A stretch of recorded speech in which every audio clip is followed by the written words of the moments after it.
لا ما عاد يرعبني ظلم يهددني لا شيء أخسره لا لا مهما يطول الدرب فالحق معه.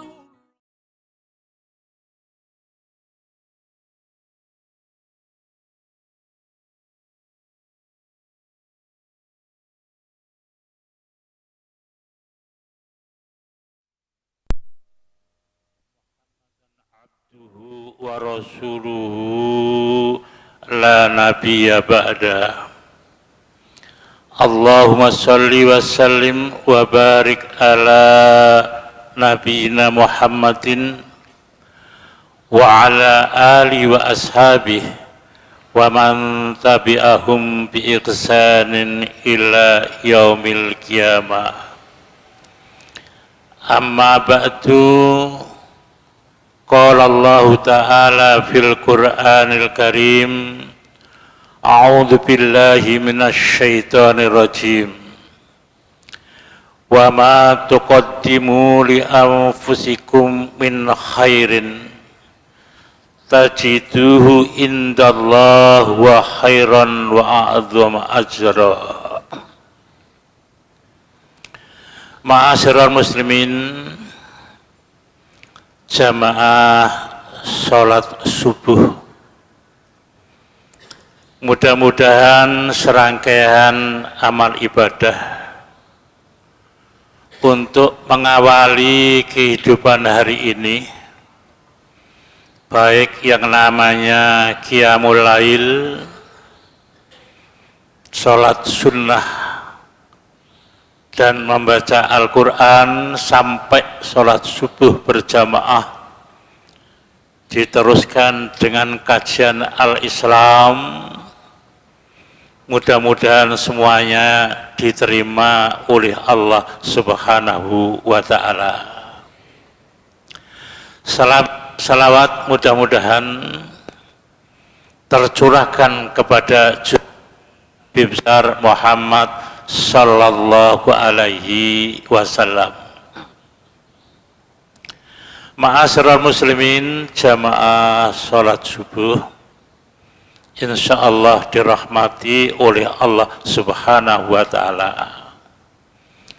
Sebenarnya yang akan mengisi pada pagi hari ini tetangga saya, famili saya, sahabat saya, Dr. Arif Mutharij, lulusan dari Al-Azhar University dan sekarang menjadi dosen di Malaysia. Beliau sampai sekarang masih aktif, yaitu mengajar di Malaysia. Jurusan beliau itu tafsir Al-Quranul Karim dan ahadits Rasulullah Sallallahu Alaihi Wasallam. Tapi berhubung kalau hari Ahad ketepatan beliau itu ada acara rutin, maka saya sampaikan kepada takmir Masjid Al-Azhar, khususnya Qismu Dakwah Pak Sotik, beliau berhalangan. Akhirnya saya ketimbang sampur. Ya Ustaz, kalau begitu sampean saja. Saya kan baru datang dari sini, khutbah Jumat. Nggak enak rasanya. Tapi ya bismillah, darurat. Kemudian saya diberikan judul. Judulnya itu menggapai kemabruran. Biasanya kalau orang dengar mabrur, itu ada hubungannya dengan jamaah haji mabrur. Lah ini persoalannya, jamaahnya sedang ada di Madinah Al-Munawwarah. Tapi baiklah, karena suatu ibadah yang jelas bahwa sekarang ini macam-macam. Ada yang belum haji, insya Allah akan haji. ada yang sedang melakukan ibadah haji, dan yang penting lagi ada yang sudah haji. Ketiga-tiganya ini ternyata ada hubungannya erat dengan kemabruran. Ma'asyiral muslimin, jamaah subuh yang dirahmati oleh Allah Subhanahu wa taala. Tempo hari sudah saya sampaikan berulang-ulang. Kenapa kita harus beribadah? Ibadah itu dalam Islam adalah dalam rangka ikhtiar. Kita berusaha. Hasilnya kita kembalikan kepada Allah Subhanahu wa taala. Makanya harapan kita setelah kita melakukan satu ibadah, kita dianjurkan mandek dulu untuk berdoa supaya usaha ikhtiar kita melakukan ibadah tadi diterima oleh Allah Subhanahu wa taala. Sebagaimana firman Allah dalam surat Al-Muzammil ayat 20. A'udzu billahi minasyaitonir rajim. Wa ma tuqaddimu li anfusikum min khairin. Apapun yang sudah kita kerjakan dari sesuatu yang baik, semua ibadah itu adalah baik. Harapan kita setelah melakukan itu, tajidu indallah, akan kita dapatkan ganjarannya di sisi Allah Subhanahu wa ta'ala. Dengan ganjaran bagaimana? Wa khairan, tentunya ganjaran dan pahala yang baik, wa a'adzama ajra, dan yang paling tinggi, paling sempurna. Itu harapan kita di saat melakukan ibadah apa saja. Motivasinya, tujuannya adalah kelak akan kita jumpai hasil daripada jerih payah kita selama di dunia. Katanya Ustadz Mulyono, man zaro'a hasoda, siapa yang menanam pasti dia akan mengetam. Nah, ini persoalannya. Pahala yang baik, pahala yang besar,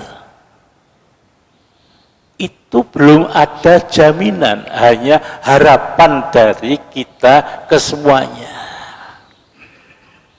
Oleh sebab itu, An-Nawawi di dalam bukunya baik Syarah Sahih Muslim dan lain-lain sebagainya, beliau mengatakan selama di dunia ini tidak ada satupun orang yang tahu bahwa ibadahnya itu mesti diterima oleh Allah Subhanahu wa ta'ala. Makanya habis melakukan satu ibadah, jangan GR dulu seolah-olah surga itu wis ditebas, surga itu wis dikapling milik kita. Belum ada. Berapa banyak dalam surat Al-Quranul Karim ternyata amalan-amalan dikerjakan itu ibaratnya haba'an mansura, bagaikan debu yang melayang karena hembusan angin, tidak sisa sama sekali. Padahal waktu di dunia dia sudah GR, sudah merasa bahwa ibadahnya itu diterima oleh Allah Subhanahu wa Ta'ala. Itu nanti setelah yaumul hisab. Karena pada yaumul hisab itu yang dinilai banyak, bukan sekedar kerajinan kita melakukan satu ibadah. Di situ juga ada pengaruh bagaimana hubungan kita dengan sesama manusia, baik atau tidak. Walaupun kita itu sudah menggebu di dalam mengerjakan ibadah-ibadah ritual dan lain sebagainya, tapi di sisi lain hubungan kita sesama manusia kurang baik, bisa memengaruhi. Bisa-bisa orang itu jadi orang yang muflis, tidak membawa pahala ibadah sama sekali. Oleh sebab itu, kata An-Nawawi, walaupun itu nanti baru bisa dilihat setelah yaumul hisab, tetapi nondunyo sepindah malih sudah ada sinyal, ada rambu yang kita ketahui tentang bagaimana dampak ibadah yang kita lakukan. Min alamati qubulil hasanah al hasanah ba'da. Secara umum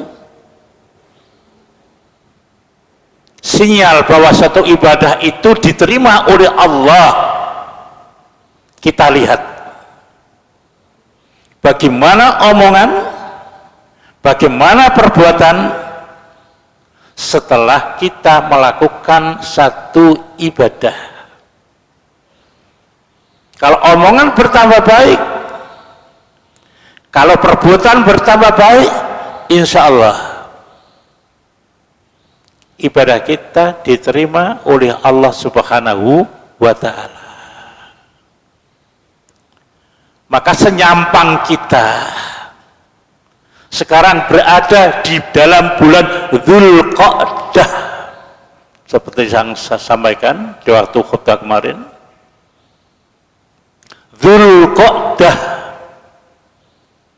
artinya adalah mandek, istirahat, duduk. Orang Arab kalau bulan Dzulqa'dah tidak melakukan bepergian, tidak beraktivitas, tidak berdagang, lebih-lebih tidak melakukan peperangan. Makanya di dalam buku Lisanul Arab, Dzulqa'dah itu mempunyai arti yang sangat luas, mandek segala-galanya, kesibukan-kesibukan duniawiah yang selama ini mereka geluti dalam bulan Dzulqa'dah. Orang jahiliyah itu mandek. Apa yang dilakukan di situ? Khususnya kita umat Islam, Dzulqa'dah adalah Syahrul Hurum, bulan-bulan yang dihormati oleh Allah Subhanahu wa Ta'ala. Ada 4: Dzulqa'dah, Dzulhijjah, Muharram, Rajab. Itu bulan-bulan yang dihormati oleh Allah Subhanahu wa Ta'ala. Ada juga yang mengartikan orang Jawa, Dzulqa'dah, bulan kepepet. Kepepet Idul Fitri sama Dzulhijjah. Tapi ada yang konyol, Dzulqa'dah cara Jawane selo.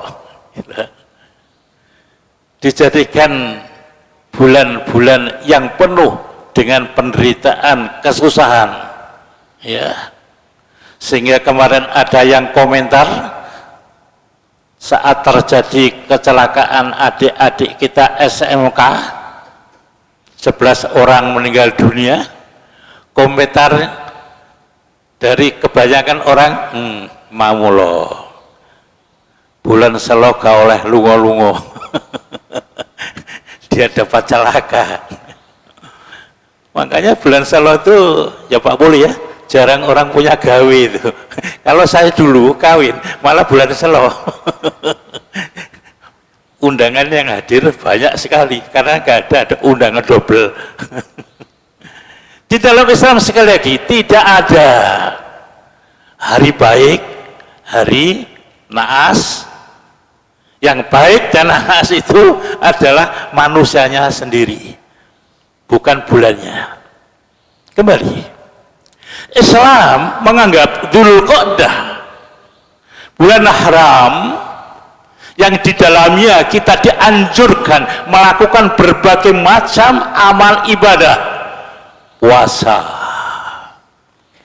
mutlak atau yang biasa Senin Kemis, Ayyamul Bait, Daud dan sebagainya dan sebagainya. Jangan sampai mandek. Salat sunnah, Qiyamul Lail, Syuruk, Duha, Qobliyah, Ba'diyah, monggo diteruskan. Kemudian ada satu hal yang baik yang dilakukan pada orang-orang Arab, khususnya generasi-generasi as-sabiqun awalun. Dzulqa'dah, laran kesibukan duniawiyah, dijadikan kembali untuk tafaqquh fiddin, mempelajari ilmu-ilmu agama. Karena selama ini mereka sibuk dengan persoalan-persoalan duniawiyah, sehingga pada bulan Dzulqa'dah itulah mereka kembali mengkaji, meneliti, yaitu pelajaran-pelajaran agama al-Islam. Hadirin hadirat jamaah subuh dirahmati oleh Allah, yang tidak kalah penting, bulan Dzulhijjah itu bulan yang sering melakukan ibadah umrah. Rasulullah Shallallahu Alaihi Wasallam dalam hidupnya 4 kali melakukan ibadah umrah, 3 kali semuanya adalah berada dalam bulan Dzulhijjah, dan yang 1 kali bersamaan dengan Hajjatul Wada. Jadi Nabi itu kalau umroh lebih dari sekali, tapi kalau haji cuma sekali. Habis melakukan ibadah haji yang disebut Hajjatul Wada, kembali ke Madinah, masih hidup 80 hari kurang lebih, setelah itu meninggal dunia. Oleh sebab itu, sesuai dengan tema kemabruran. Apa sih mabrur itu? Ya. Mabrur itu sama dengan bahasa-bahasa kita makbul. Ya. Haji yang mabrur, umroh yang mabrurah, amalan yang makbul, sama.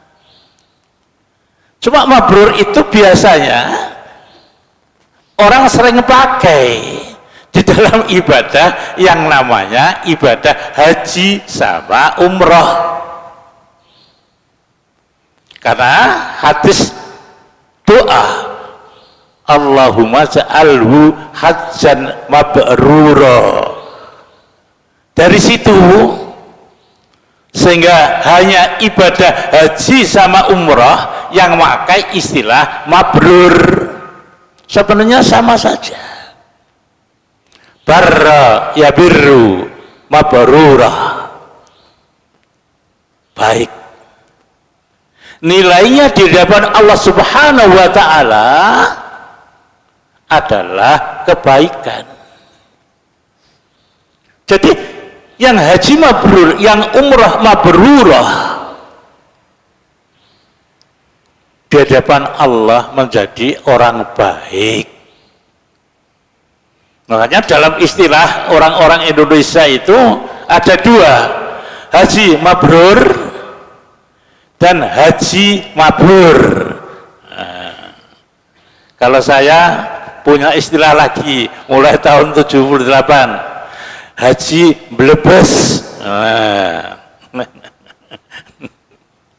wae urunan hilang, wae mangan teko, haji blebes. Sekali lagi, ibadah haji sama ibadah umrah semuanya orang berkepentingan, tetapi seperti ibadah-ibadah lainnya, baik ibadah haji, ibadah umrah, sholat dan lain sebagainya, tujuannya adalah satu, mudah-mudahan diterima oleh Allah Subhanahu wa ta'ala. Itu harapan kita. Nah, karena harapannya itu diterima oleh Allah, ada berbagai macam persyaratan dan rukun yang harus diperhatikan. Kemudian apa perbedaan umrah sama haji? Hadirin hadirat yang dirahmati oleh Allah Subhanahu wa ta'ala, tanda haji mabrur ya sama dengan tanda-tanda suatu ibadah yang diterima oleh Allah. Sebelum haji, pertama kali harus ada niat. Semua orang Islam wajib niat untuk pergi haji atau umrah, karena termasuk rukun Islam. Terlepas apakah niat yang baik itu nanti menjadi kenyataan, pasrah. Niat yang baik sudah ditulis oleh Allah Subhanahu wa ta'ala. Minimal saudara tabungan, harus niat. Pergi haji itu walaupun syaratnya itu macam-macam, walillahi 'alan nasi hijjul baiti man istata'a ilaihi sabila. Niat. Dan kalau berbicara masalah haji, mesti ada kalimat walillah, walillahi 'alan nasi hijjul baiti wa atimul hajja wal umrata lillah. Semuanya digandengkan dengan kalimat-kalimat lafzul jalalah. Maknanya apa? Niat haji itu semata-mata karena Allah Subhanahu wa ta'ala, bukan karena yang lain. Ternyata apa? Dalam sebuah riwayat, akhir zaman orang itu menunaikan haji macam-macam, bukan karena Allah. Idza kana akhiruz zaman, nanti tanda-tanda akhir zaman, entah sudah sekarang akhir zaman atau belum, kharajan nas ilal hajj arba'at asnaf. Orang pergi haji itu ada 4 macam niatnya ya. Jadi bukan semata-mata karena Allah. Salatiluhum liluzha, orang-orang elit perginya itu untuk rekreasi. Wah, Kalau bapak-bapak memperhatikan di sana, bisa kita lihat. Nawa itu niatnya dia pergi haji umroh ke sana itu apa? Ada rekreasi. Teko wis selfie. Oh, di muka Ka'bah. Di muka Masjidil Nabawi. Oh. Dengan pakaian ihram selfie. Kenapa? Kok waktu pakaian ihram toh, waktu sholat kok nggak ada yang selfie? Oh. Niat itu sudah lain. Rinus ya, rekreasi, senang-senang. Ya. Wa aghniya'uhum litijarah. Bisnismen dimanfaatkan untuk mencari keuntungan, untuk berbisnis. Makanya jangan heran sampean kalau di TV mendengar kopernya dibuka isinya rokok selop-selopan. Wah, rokok di Mekah sama Madinah itu luar biasa regane. Iso-iso balik ke modal haji lagi itu. Wah, sekarang banyak makanan-makanan Indonesia waktu musim haji kan banyak dicari karena kita ilate orang Indonesia. Wah, buka warung-warung yang masakan Indonesia diserbu oleh orang. Sekarang malah yang ramai itu warung Padang. Wah, diserbu oleh orang. Baik, itu nggak apa-apa. Tapi jangan mengalahkan niat yang pertama. Wa fuqara'uhum lil mas'alah.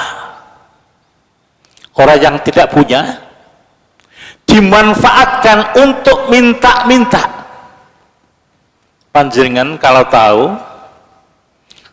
di Masjidil Haram, di sekitar Ka'bah, di sekitar Mekah atau Madinah, waduh, orang minta itu luar biasa. Dan nampaknya itu di drop dari negara lain. Anak-anak yang cacat disuruh minta, itu ada bosnya itu. Seperti di Indonesia lah. Orang bosnya itu terus totalan. Dan sekarang yang agak sedikit bahaya, mereka yang minta anak kecil-kecil itu pakai abaya, wajahnya kadang-kadang tertutup, di situ rawan pencurian, rawan menodong, khususnya kalau orang-orang lagi tahallul ditodong, ya, dipinjami gunting, todongannya tuh nggak macam-macam, nggak 1 real 2 real, 100 real. Wah, luar biasa. Begitulah. Kemudian tidak kalah penting, wa qurra'uhum lis-sum'ah. Qori-qori itu ada juga. Bukan ikhlas membaca Al-Quran, riya, sum'ah, didengar-dengarkan. Walhasil itulah akhir zaman niat orang menunaikan ibadah haji. Sekali lagi, setiap orang Islam harus punya niat suatu saat untuk menunaikan haji atau umroh. Niat. Walaupun di situ ada persyaratan. Walillahi ala nasi hijjul baiti man istata'a ilaihi sabila. Harus ada kelebihan istita', mempunyai kelebihan harta, mampu fisik sehat. Tapi kalau kita amati, orang bisa menunaikan haji dan umrah bukan karena dia kaya, bukan hanya orang kaya. Berapa banyak orang yang berduit sampai ajal tiba belum menunaikan umroh sama haji. Orang inilah yang kata sebuah hadis, walaupun hadis itu sedang didiskusikan sah dan tidak, matinya adalah mati Yahudian atau Nasranian yang sudah mempunyai kemampuan tapi tidak mau pergi umrah sama haji, keburu dia meninggal dunia, matinya adalah mati dalam keadaan Yahudi atau Nasrani. Cerita orang menunaikan haji tidak selamanya banyak duit. Coba panjenengan setiap jamaah haji berangkat, berita-berita di TV, tukang tambal ban haji, orang jual sebelah lunga ke haji, subhanallah, pemulung pergi haji. Karena sudah ada niat, kemudian diikuti dengan usaha yang halal, akhirnya dia bergaji. Seperti beberapa tahun yang lalu ada seorang tambal ban tidak menduga dia pergi haji. Ceritanya kan sepele karena kekuasaan Allah. Ada seorang kaya akan ikut tender miliaran rupiah, subuh banyak kempot, gitu. Padahal tender itu jam 7, dia harus sampai di Surabaya, banyak kempot, tidak ada rumah yang terbuka. Subhanallah, ternyata ada tambal ban yang sudah tutup tetapi ada sedikit terbuka. Dia ketak minta tolong, ditolong sampai Surabaya mengejar tender, dan alhamdulillah dia menang. Subhanallah, menungso itu angel ya. Kalau sudah sukses terus iling kawitane gitu, iling. Kenapa saya ini sukses? Tentunya pertama kali dia ingat Allah Subhanahu wa ta'ala, sujud syukur. Yang kemudian dia ingat proses saya mendapat tender tidak terlepas dari bantuan Bapak tambal ban. Akhirnya dia pulang, mampir ke gubuk si tukang tambal ban. Pak, mau pergi haji. Kan marah bapak tua tuh, dikira menghina. Sampai ini ngenyak eter aja nemen-nemen masuk tambal ban. Betul Pak, serius. Saya tadi ditolong bapak tambal ban, saya ngejar Surabaya, saya dapat tender. Sebagai tanda syukur saya kepada Allah, ingat manusia yang menolong saya. Maka mari Pak, siap-siap kita bergaji bersama-sama. Haji itu namanya apa? Pergi haji tidak selamanya hanya dimiliki orang-orang yang berduit, banyak sekali. Para TKW, TKI, subhanallah.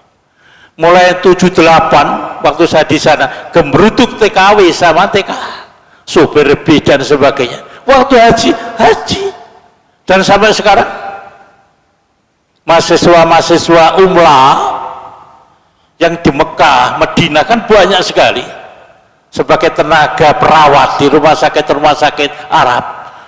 Kalau haji, mereka semuanya pergi haji. Maka waktu haji kemarin saya ingin reuni dengan mereka, dengan Pak Aris yang ikut Al-Azhar, kita kan satu. Senang sekali. Jadi pergi haji itu tidak selamanya karena dia mempunyai kemampuan uang. Pelajar-pelajar di sana berapa banyak yang sudah haji, bahkan tiap tahun haji. Saya haji mulai tahun 78 gak ada duit, tapi ya begitulah Allah Subhanahu wa ta'ala. Jadi kembali niat. Tetapi karena niat ingin haji, sementara di dalam persyaratan itu harus ada mempunyai kemampuan keuangan atau fisik, sementara sekarang dia punya uang, fisiknya tidak mampu. Nah, ini yang sekarang seperti menjamur badal haji. Wah, duit-duit gak iso lunga, bayar wong kongkon wakili dia haji atau umroh. Itu yang dipersoalkan dalam kajian fikih oleh toga. Aku di duit tapi gak iso lunga, aku bayar wong makili kaji, engkau kaji nih kedua aku. Itu yang menjamur sekarang. Saya ingat tahun 80 waktu kula tesih ten ngriko Pak Sutresno Sudirjo, Bupati Lamongan. Saya biasanya di sana itu dulu nangani pejabat-pejabat Lamongan haji. Beliau begitu, Dek, ibu saya ini sudah tua, bisa enggak saya bayar sampean ngelakuin haji, engkau palane kanggo ibu saya. Saya kasih penjelasan, alhamdulillah beliau bisa menerima. Akhirnya uangnya dibawa pulang, dimanfaatkan yang lain, tidak jadi melakukan badal haji untuk ibunya. Sebab dalam kajian Islam itu ada 3. Di dalam buku Tarjih Muhammadiyah itu ada 3 pendapat. 1, keras tidak boleh, wa an laisa lil insani illa ma sa'a. Ibadah itu adalah tergantung usahanya diri sendiri. Masuk sholat oleh diwakili, ya, aliran itu. Yang aliran seperti itu di Indonesia, Hasan, Abdul Qadir Hasan persis, Pak Najih Hayat, Mas Kumambang, Muhammadiyah, Tarjih. Nah, ada pendapat yang begitu, tidak boleh.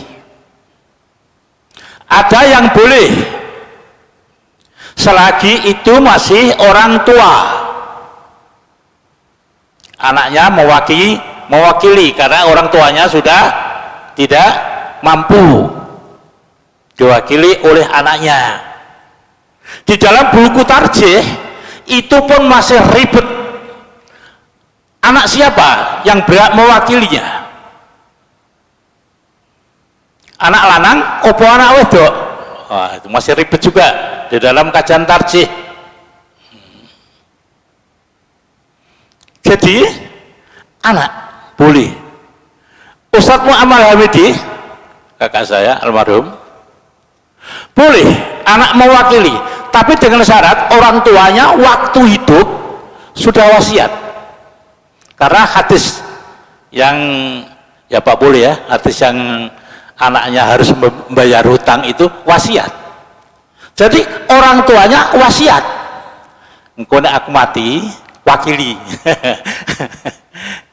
Nek wong tua gak tahu wasiat, gak kepengen kaji, ya udah.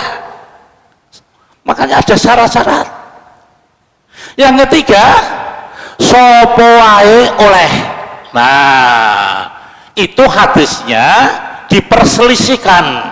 Nah, sopo wae oleh. Itu yang sekarang berkembang. Ya. Haji badal, regane murah. Biar Pak Wul lagi, Pak Wul yang tahu. Umroh badal 5 juta, 5 juta. Umroh, nek kaji rada larang. Begini nih, masya Allah, ujian iman, duit. Berapa kali saya waktu bimbing ngaji kemarin juga nelpon, Ustaz, ada batal haji sekian orang, subhanallah. Sorry ya, maaf, saya tidak biasa itu. Yang menjadi persoalan, terlepas itu perbedaan, dilakoni apa enggak? Nah, batal haji itu dilakoni apa enggak? Sebab waktu tahun 78 saya punya kawan dekat, ya, dia biasa menerima batal haji yang diterima lebih dari satu. Saya tanya, bagaimana cara ngelakoni? Apa jawab dia? Saya jadi ragu-ragu. Gampang, itu bisa diatur. Jawaban itu yang saya jadi ragu-ragu.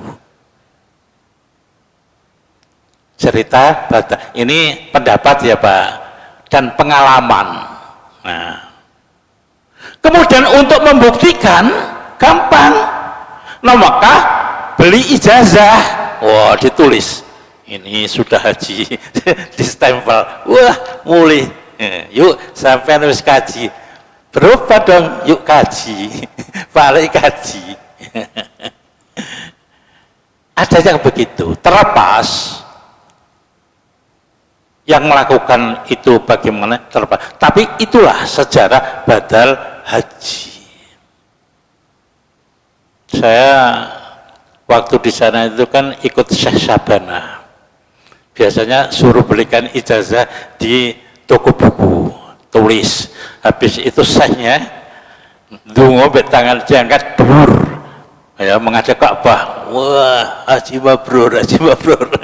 Saya bilang sama orang-orang yang titip haji mabrur itu, sampean tahu saya yang sampean agungkan dungo haji mabrur. Dia ngalim isa api sampean. Saya tahu persis, saya hidup satu rumah dengan Syekh. Bagaimana kaifiyah ibadahnya masih sergap sampean. Walhasil itulah manis tato'a ila sabila, mempunyai kemampuan. Adapun sekarang berkembang ada batal haji, itu tadi pendapat-pendapat, ada yang membolehkan, ada yang tidak. Yang membolehkan itu pun pakai persyaratan-persyaratan. Yang kita kadang-kadang ngerikan sekarang itu diiklankan, di TV ada, di brosur ada, menerima badal haji. Ya Pak boleh ya?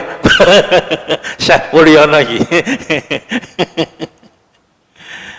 Hadirin hadirat yang dirahmati oleh Allah Subhanahu wa Ta'ala. Jadi niat. Sampai jam berapa saya? Habis ya? Sudah habis? Turun wae sarapan. Jadi haji itu minimal, haji mabrur, syarat dan rukunnya. Adapun rukun yang harus ditunaikan itu adalah wukuf di Arafah. Biar dia sakit, dia harus dibawa ke Arafah. Safari atau wukuf safari, naik ambulan harus. Nah, sudah syarat rukunnya dipenuhi. Sekarang masalahnya setelah pulang bagi yang menunaikan haji, jadi yang belum tadi merupakan semangat semua orang Islam diwajibkan untuk menunaikan umroh sama haji, walaupun ada persyaratan-persyaratan. Tapi pada akhirnya kalau kita sampai akhir hayat tidak sempat menunaikan umroh sama haji, minimal kita sudah ditulis oleh Allah Subhanahu wa Ta'ala. Sekarang bagi yang sudah haji, karena apa? Orang kalau sudah jauh dari tahun menunaikan ibadah haji atau umroh, biasanya itu sudah mulai mudar. Apa maneh kethu putune wis mangkak. Klambi putune wis mangkak, tasbih protol. Kadang-kadang itu sudah lupa bahwa dia itu sudah pernah haji. Nah, oleh sebab itu diingatkan apa yang harus dikerjakan setelah menunaikan ibadah haji. Ingat, ibadah haji itu bukan hal remeh. Makanya setelah menunaikan haji, bertahan menjadi haji mabrur. Jangan hanya 1-2 hari jamaah ke masjid, setelah itu lupa, padahal di sana tengah malam naik bis ke Masjidil Haram, Masjidil Nabawi, jamaah sholat Jum'ah. Kalau tidak jam 10 pergi, nggak dapat tempat. Sampai pulang di Indonesia sudah lama dari kedatangan tahun haji, wes lali jamaah ke masjidnya lali, ya, ya mulai lali, ya, hadirnya di masjid wis komat, ya. Itu kan eman. Nah, oleh sebab itu kesimpulannya haji yang mabrur harus lebih baik daripada sebelum menunaikan ibadah haji, baik hubungannya kepada manusia maupun lebih-lebih kepada Allah Subhanahu wa Ta'ala. Adapun kita yang belum sempat menunaikan ibadah haji, Islam mengajarkan kepada kita bahwa haji itu bukan hanya dimonopoli orang yang berduit saja.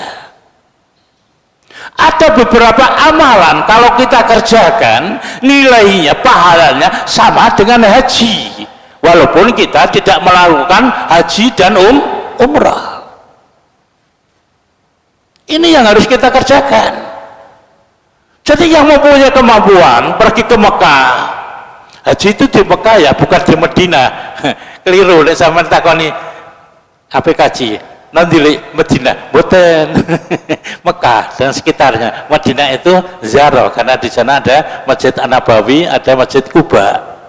Ya. Jadi acara haji itu di Mekah, bukan di Madinah.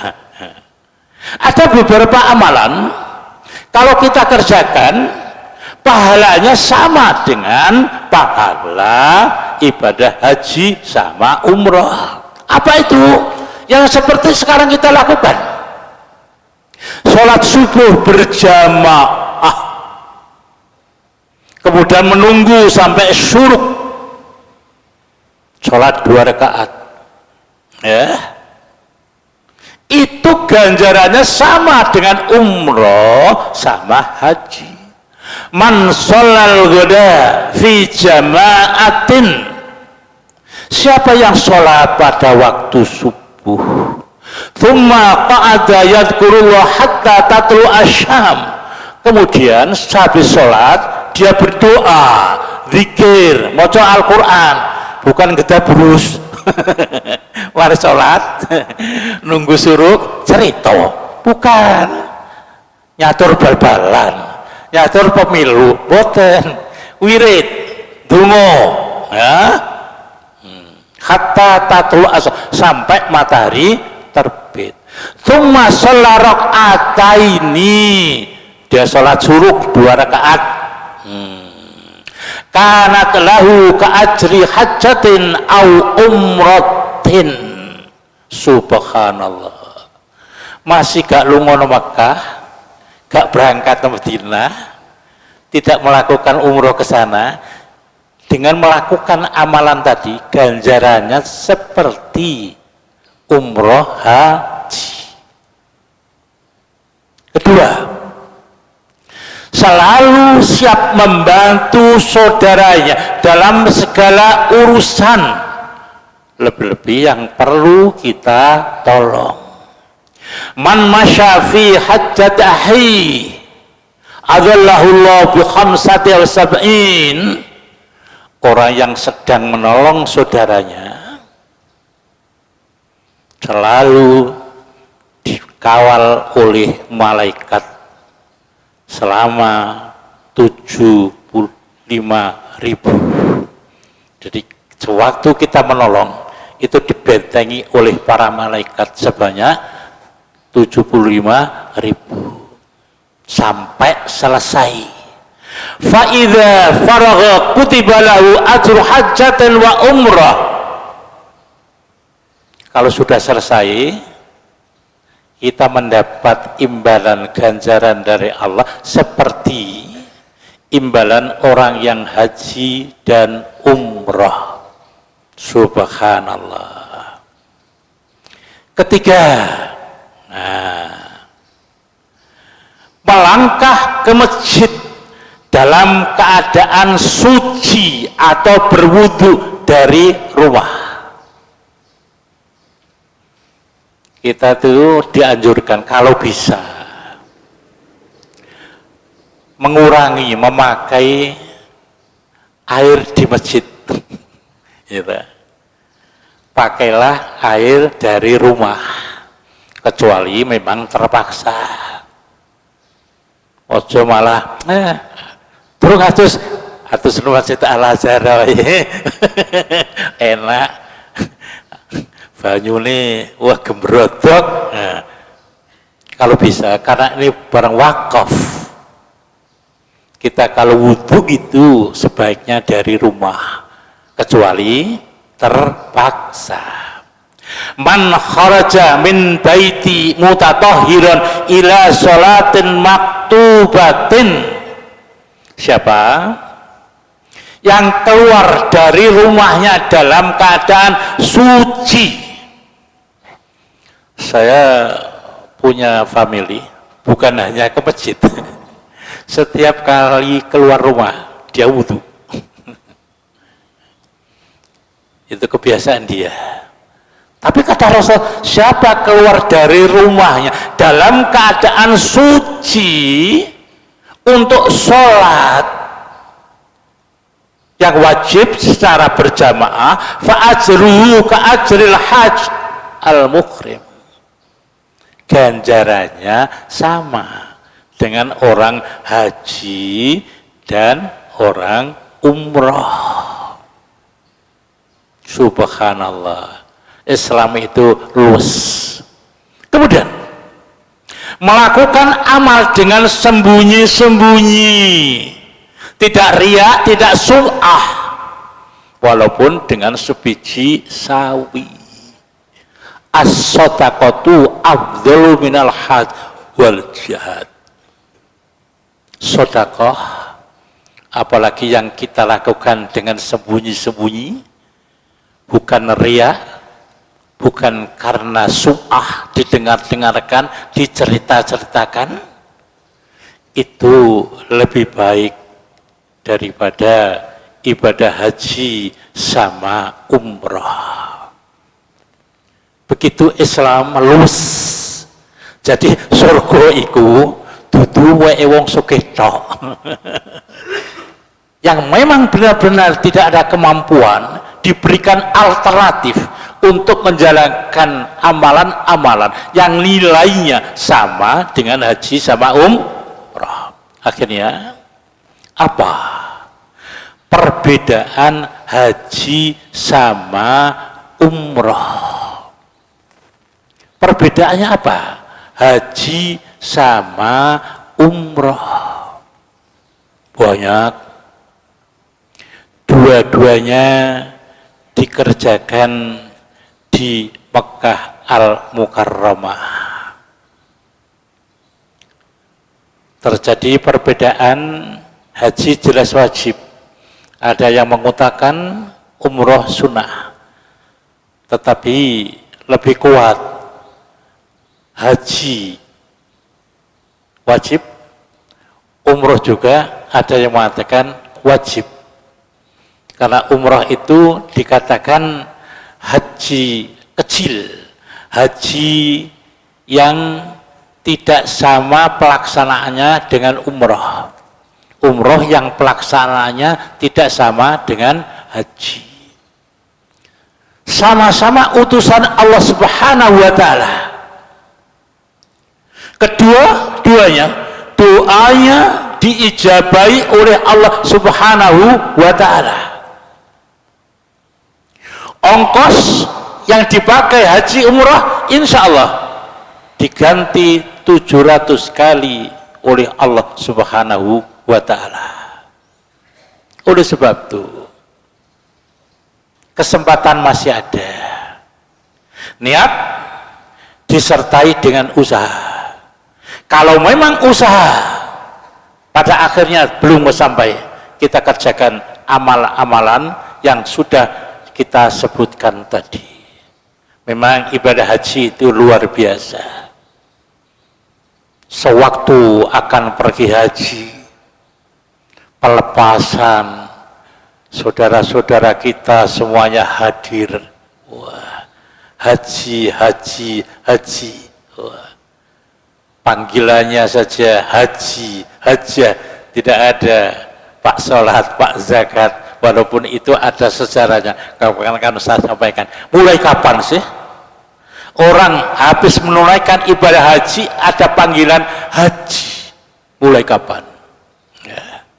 Kemudian nama selalu profesor, doktor, haji berderatan dengan namanya sendiri. Itu menunjukkan begitu orang menghormati orang yang menunaikan umroh sama haji. Tapi sekali lagi yang penting, semua ibadah apapun yang kita lakukan, tandanya diterima oleh Allah. Kita buktikan, kita semakin baik dalam ucapan, kita semakin baik dalam yaitu perbuatan. Itulah kesimpulannya, suatu ibadah itu diterima oleh Allah Subhanahu wa Ta'ala. Kurang lebihnya mohon maaf. Billahi taufiq wal hidayah. Wassalamualaikum warahmatullahi wabarakatuh.